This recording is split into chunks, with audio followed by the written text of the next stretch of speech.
एक व्यास जी कथा कर रहे थे और कथा करते करते बार बार बोले कि श्री हनुमान जी महाराज जैसे ही अशोक वाटिका में गए, अशोक वाटिका के सुंदर श्वेत पुष्प देख करके हनुमान जी महाराज मचल गए।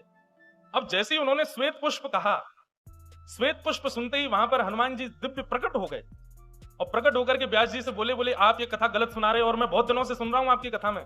आप हर बार कथा में ये कहते हो कि अशोक वाटिका के श्वेत पुष्प वहां श्वेत पुष्प नहीं थे, वहां लाल पुष्प थे।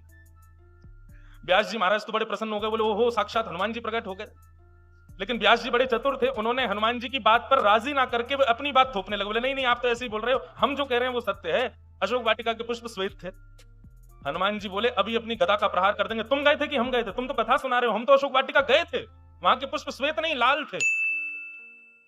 व्यास जी बोले मैं व्यासपीठ पर बैठा हूं, आप गदा का प्रहार नहीं कर सकते। व्यास है विष्णु रूपा है, व्यास विष्णु स्वरूप होता है, राम जी का रूप होता है।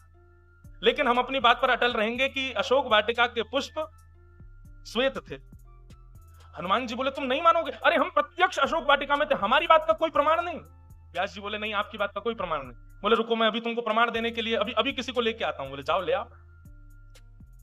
हनुमान जी महाराज सीधे साकेत गए, साकेत में जाकर के राघव और श्री जानकी जी बैठी थी, चरणों में प्रणाम किया। बोले व्यास जी गलत गलत कथा सुना रहे हैं। बोले क्या सुना रहे हैं? बोले वो कह रहे हैं कि अशोक वाटिका के पुष्प श्वेत थे। मैं तो मां वहां आपके पास आया था, मुझे पता है कि पुष्प लाल रंग के थे, लेकिन वो व्यास जी मान ही नहीं रहे हैं, वो कह रहे हैं कि श्वेत पुष्प है। आप चल करके गवाही दे दो और उनसे जाके कह दो कि पुष्प लाल थे, आपने तो देखे, आप तो अशोक वाटिका में थे। जानकी जी बोली ठीक है हम आते हैं, चलो। अब तो महाराज व्यास जी की कथा में हनुमान जी प्रकट हो गए, हनुमान जी के साथ साथ जानकी जी प्रकट हो गए, जानकी जी के साथ राम जी भी प्रकट हो गए, सब प्रकट हो गए। हनुमान जी सबको ले आए और हनुमान जी बोले फैसला कीजिए, ये व्यास जी मंच पर बैठे बैठे गलत बात कह रहे हैं, ये कह रहे हैं अशोक वाटिका के पुष्प श्वेत थे। मां आप बता दीजिए, अशोक वाटिका के पुष्प लाल थे। जानकी जी मंच पर आई, व्यास जी को प्रणाम किया, भागवत जी को वंदन किया। बोले नहीं व्यास जी जो कह रहे हैं वो बिल्कुल सत्य है, अशोक वाटिका के पुष्प श्वेत ही थे।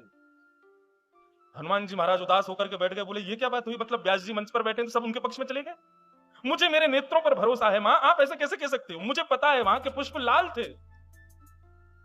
जानकी जी ने जाकर के हनुमान जी के सिर पर वरद हस्त फेरते हुए कहा, हनुमान जी पुष्प तो श्वेत ही थे, लेकिन रावण की पुष्प वाटिका में हमको बंधी देख तुमको इतना क्रोध आ रहा था कि तुम्हारे नेत्रों में लालिमा आ गई थी, जिसके कारण श्वेत भी तुमको लाल ही दिख रहे थे।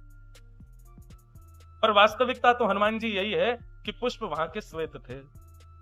जब जानकी जी की बात ने मोहर लगा दी तो हनुमान जी महाराज व्यास जी से जाकर के बोले क्षमा कर दीजिए, अब तो मां भी कह रही है तो वहां के पुष्प श्वेत ही रहे होंगे। तब व्यास जी ने चरण में प्रणाम किया। बोले आज हनुमान जी से संवाद करने में, हनुमान जी की बात रोकने में, हनुमान जी की बात को नीचे करने में एक प्रभाव तो हुआ कि हमारी कथा में पूरा राम दरबार प्रकट हो गया, और ये सब हनुमान जी।